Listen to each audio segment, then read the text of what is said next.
Hello everyone, welcome to exam ट्रेजी। तो आज के बाद इस वीडियो में हम लोग बात करने वाले हैं जेएनयू एमए पॉलिटिक्स, जिसका कोड है PISM। सो जितने भी ऐसे कैंडिडेट हैं जो 2024 के लिए आप लोग अप्लाई कर रहे हैं, तो इस वीडियो को पूरा देखिए। इस वीडियो में हम लोग कंप्लीट डिटेल्स के बारे के साथ डिस्कस करेंगे एमए पॉलिटिक्स या जेएनयू के PISM के कोर्स के बारे में। सबसे पहले मैं आपको बता दूं कि 2024 का जो एग्ज़ाम है, 2024 का जो आपका एग्ज़ाम है, ये मार्च में ही होने वाला है। अब जो है CUET की तरफ से जो डेट शीट आ गई है कि ऑन एवरेज किस टाइम पीरियड में आपका एग्ज़ाम होगा, एग्जैक्ट डेट्स जो है नहीं डिक्लेयर किया गया है। सो और जो जेएनयू का जो हर एक जो एडमिशन प्रोसेस होता है, ये CUET के थ्रू होता है। और CUET में भी अगर हम लोग बात करते हैं PISM के बारे में, IR या फिर आपका पॉलिटिक्स जिसका कोड है पॉलिटिकल साइंस जिसका कोड है POLM, तो इन सब का जो है एक कॉमन एग्जाम होता है। कॉमन एग्जाम यानी कि एक सिंगल एग्जाम होता है और उसी के स्कोर के बेसिस पे आपको हर एक अलग अलग सब्जेक्ट जो एलोकेट किए जाते हैं बेस्ड ऑन कि आपने कट ऑफ क्लियर किया है कि नहीं किया है। इसलिए ये चीज़ जान लेना बहुत ज़रूरी है कि तीनों का एक ही सिलेबस है और एक ही एग्ज़ाम होने वाला है। क्योंकि बहुत सारे लोगों के अभी भी क्वेश्चंस आ रहे हैं कि सर क्या मुझे अलग-अलग एग्ज़ाम देना है या सिंगल एग्ज़ाम देना है, अलग-अलग सिलेबस होता है। तो सिलेबस के टर्म में अगर बात करें, क्योंकि अब एग्ज़ाम एक ही एग्ज़ाम है, तो आपका सिलेबस भी सेम ही होगा और सिलेबस के रूप में आपको कंप्लीटली जो है पॉलिटिकल साइंस पढ़ना पड़ता है। इस पॉलिटिकल साइंस का ही पूरा सिलेबस है, इसी से आपका IR और इसी से आपका PISM दोनों में एडमिशन दिया जाता है। ये पूरा जो सिलेबस है उसको कवर कराने के लिए एग्जाम ट्रेजी की तरफ से जो ऑनलाइन क्लासेस स्टार्ट की गई है अक्टूबर 2 से। तो अगर आपको क्लास के बारे में जानकारी चाहिए, प्रीवियस क्वेश्चन पेपर के बारे में, टेस्ट सीरीज के बारे में, आप जो है 8448878849 पे कॉल या मैसेज करके सारा इंफॉर्मेशन ले सकते हैं। अब बात करते हैं कोर्स के बारे में। अगर एमए पॉलिटिक्स का अगर टोटल नंबर ऑफ सीट्स के बारे में बात करें तो 117 आपका टोटल सीट है। इसी में बेस्ड ऑन द रिजर्वेशन जो है आप जो है अराउंड 50% में सीट जनरल कैटेगरी की होती है, फिर बाकी अलग अलग रिजर्व कैटेगरी की सीट्स होती है। सो एमए पीआईएसएम या एमए पॉलिटिक्स जेएनयू का one of the oldest course है। अगर हम बात करते हैं डॉक्टर एस जयशंकर जो एक्सटर्नल अफेयर्स मिनिस्टर हैं, वो भी इसी कोर्स से हैं। या हम बात करते हैं अमिताभ कांत के बारे में, जो पहले नीति आयोग के CEO थे, G20 शेरपा थे इंडिया की तरफ से, तो ये भी इसी के कोर्स से हैं। और अभी तक हम लोग ने वो कंपैरिजन नहीं किया है, लेकिन एक हम लोग कंपेयर करेंगे इस बार के कट ऑफ को और रैंक को लेकर, तो उसमें भी ये चीज़ देखा गया है कि आपका जो एमए पॉलिटिक्स है, जितने इस बार 2023 के जो टॉपर्स थे, सबका पहला चॉइस जो है एमए पॉलिटिक्स ही था। अब देखिए इसमें एमए पॉलिटिक्स में फ़ायदा क्या हो जाता है कि इसमें आपको it's a mix of international relation plus political science. Mix होने के कारण क्या होता है कि आपका 100% आप अगर ये सोचते हैं कि यूपीएससी के लिए प्रिपरेशन करनी है, तो ये पॉलिटिकल साइंस में आपका कवर अप हो जाता है। और इंटरनेशनल रिलेशन, क्योंकि ग्लोबल पर्सपेक्टिव के रूप में आपको सारा कुछ पढ़ाया जाता है इंटरनेशनल ऑर्गेनाइजेशन के बारे में, इंटरनेशनल पॉलिटिक्स के बारे में, तो वो पार्ट भी कवर अप हो जाता है। सिलेबस हम लोग सेपरेटली डिस्कस करेंगे सो दैट कि आपको एक आइडिया लग जाएगा कि मुझे एमए पॉलिटिक्स चूज करना चाहिए या फिर पॉलिटिकल साइंस या फिर इंटरनेशनल रिलेशन। और हम लोग ये भी कोशिश करेंगे जो वहाँ पे ऑलरेडी जिन्होंने अपनी पढ़ाई कर ली है उनसे एक बार बात करने की, सो दैट आपको सारा कुछ क्लियर हो जाएगा।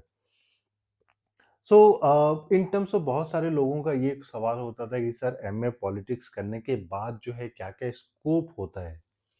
एक इन टर्म्स ऑफ अगर हम लोग स्कोप के बारे में बात करें, तो देखिए एमए पीआईएसएम से आप 3 डायरेक्शन में जा सकते हैं। पीआईएसएम ये एमए पॉलिटिक्स का कोड है।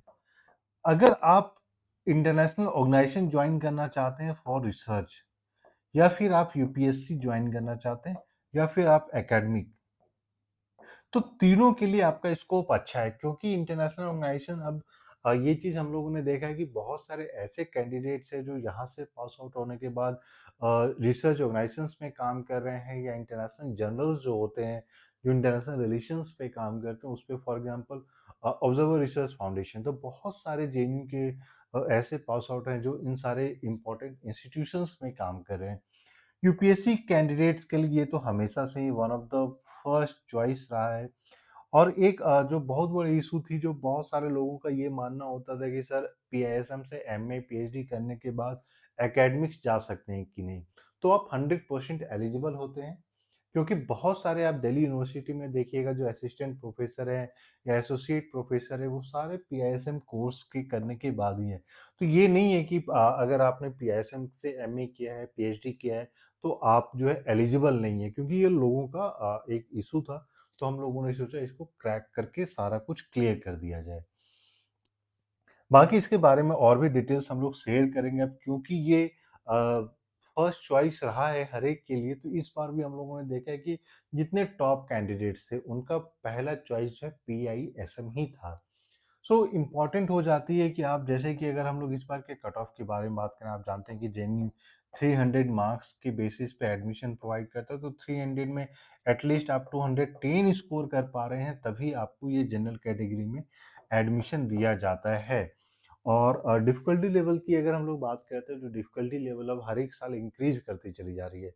लास्ट ईयर से अगर इस साल कंपेयर करें, तो क्वेश्चन पेपर का डिफ़िकल्टी लेवल बढ़ा है, और इसीलिए आप देखिएगा कि कट ऑफ भी आपका जो है ये कम हो गया है। यहीं लास्ट ईयर से अगर हम लोग कंपेयर करें, तो अराउंड 255 था आपका जनरल कैटेगरी का कट ऑफ।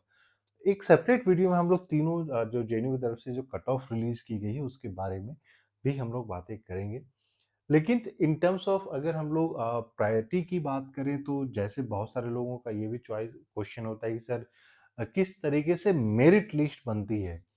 सो मेरिट लिस्ट के लिए सबसे पहले इम्पॉर्टेंट हो जाता है कि आप टॉप स्कोरर्स में रहें, तभी आपके पास वो चॉइस होती है कि first preference, second preference, third preference.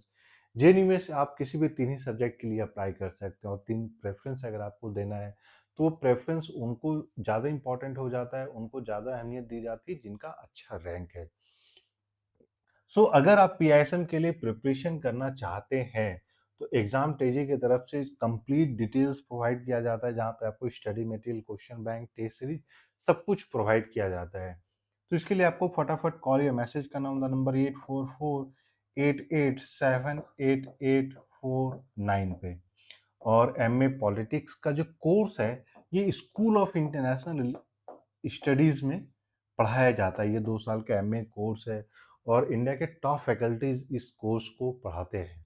सो उस चीज़ से भी आप अगर देखते हैं, क्योंकि देखिए होता क्या है कि आप जब जेएनयू से पढ़ाई कर रहे हैं, तो इट्स नॉट जस्ट अबाउट आपका इन टर्म्स ऑफ एकेडमिक कैसे हैं, एक पर्सनैलिटी डेवलप होता है, बोलने का तरीका होता है, ओपिनियंस होते हैं, फॉर्मेशंस ऑफ थॉट्स होते हैं, वो सब रिफ्लेक्ट करता है एट अ लेटर स्टेज। चाहे आप यूपीएससी के लिए जा रहे हैं, या फिर आप किसी international organisations like world bank या डेवलपमेंट को रिलेटेड अगर आप काम करना चाह रहे हैं, तो यूएनडीपी, कहीं पे भी आप काम करना चाह रहे हैं, तो बहुत ज़्यादा इंपॉर्टेंट हो जाता है। सो इम्पॉर्टेंट ये है कि अब आपके पास अराउंड 5 मंथ्स है प्रिपरेशन करने के लिए, अक्टूबर से लेके फेब। सो इस 5 मंथ में आप किस तरीके से स्ट्रेटेजाइज करते हैं, प्लान आउट करते हैं, क्योंकि बहुत सारे लोगों का ये होता था कि अब जो है जनवरी से हम लोग स्टार्ट करेंगे, 5-6 महीना मिल जाता, और जुलाई अगस्त में पहले एग्जाम होता था, अब एग्जाम प्रीपोन हो गया, तो अब ये हाई टाइम है कि आप अपना प्रिपरेशन स्टार्ट कर दें। सो अगर आप न्यू हैं इस चैनल में, तो प्लीज़ चैनल को सब्सक्राइब कर लें, और नोटिफिकेशन बेल भी दबा लें, सो दैट जितने भी इंपॉर्टेंट अपडेट्स होते हैं, यह सारा आपको मिलता रहे। So thank you, and we wish you all the best.